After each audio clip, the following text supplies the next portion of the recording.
नमस्कार दोस्तों, कहानी का शीर्षक है कर्मों का फल। एक बार की बात है, एक पहाड़ पर एक कुटिया थी। उस कुटिया पर एक गुरु और उसका शिष्य रहा करते थे। गुरु को बहुत ही सिद्धियां प्राप्त थी।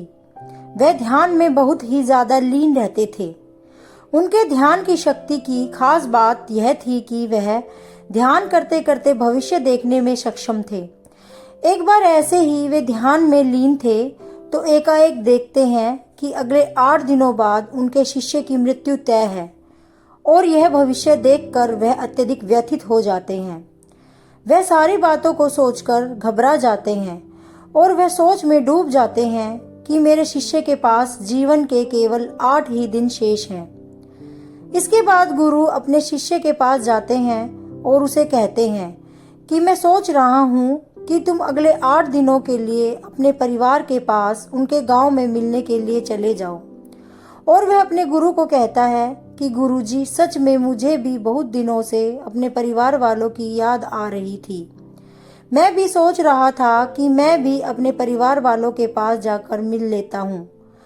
और वह अपने गुरु से आज्ञा लेते हुए पहाड़ी से नीचे की ओर चलना शुरू कर देता है। वह चलते चलते पहाड़ी से जैसे ही नीचे एक समुद्र के पास पहुंचता है तो देखता है कि एक रेत के टीले के पास चींटियों का घर था। उस घर से बहुत सारी चींटियां अंदर बाहर आ जा रही थी। वह एकाएक देखता है कि समुद्र की लहरें बहुत तेजी से उफान खा रही हैं। शिष्य को समझ आ जाता है कि कुछ ही पलों के अंदर यह सारा पानी चींटियों के घर में घुसकर उनके घर को तोड़ देगा और इसकी वजह से बहुत सारी चींटियों की जान चली जाएगी। वह अपनी समझदारी दिखाते हुए अपने ऊपर वाले वस्त्रों को खोलता है और उसके अंदर रेत भरकर एक तरह की चारदीवारी उस चींटियों के घर के ऊपर बना देता है। चारदीवारी इस तरह से बनाता है कि समुद्र से आने वाला पानी उनके घर तक ना पहुंच सके। इस समझदारी की वजह से बहुत सारी चींटियों की जान बचा लेता है और वहां से अपने घर चला जाता है। वह अगले 8 दिन अपने परिवार के साथ खुशी से बिताता है और अगले दिन अपने गुरु के पास जाने को तैयार हो जाता है। वहां उसके गुरु कुटिया में बहुत ही ज्यादा दुखी होते हैं। उनको लगता है कि उनके शिष्य के 8 दिन पूरे हो गए, अब तक तो मेरा शिष्य इस दुनिया को छोड़कर जा चुका होगा। तभी वे देखते हैं कि उनका शिष्य आ रहा है। वह दौड़कर एकाएक अपने शिष्य के गले लग जाते हैं।